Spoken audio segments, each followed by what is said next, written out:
ஆனா 2 பெரிய பசங்க இருக்காங்க. உங்க இளமையோட ரகசியம் என்ன சார்? பார்த்து அப்படி தெரியலையே.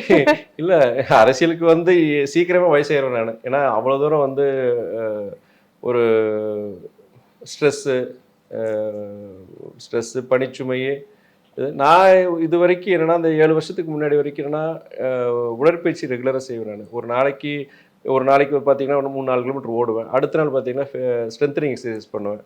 இது வாரத்தில் ஒரு 5 நாள்னாச்சும் நான் பண்ணிடுவேன். நான் 5 நாள்னாச்சும் பண்ணிடுவேன். அதே நேரத்தில் இனிப்பு நான் டயபெட்டிக் கிடையாது, பட் இனிப்பு வந்து நான் எப்பயுமே தவிர்க்கிறது வந்து காஃபி டீயுமே எனக்கு வந்து அந்த பழக்கம் கிடையாது.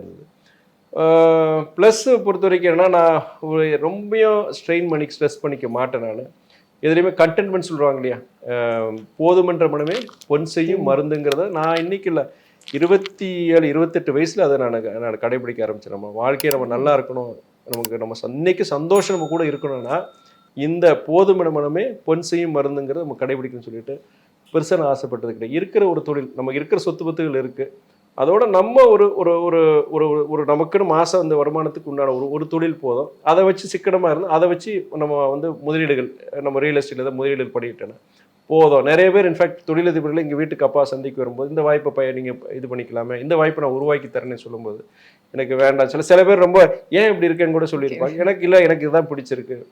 நம்ம இருக்கிறது வந்து உலகத்தில் ஒரு தடவை தான் இருக்க போகிறோம். நல்லா சந்தோஷங்கிறது வந்து அது பொருளாதாரத்துலேயோ இல்லை எதுலேயோ வரப்படுது, நம்மளுடைய மனசு தான் அதுக்கு.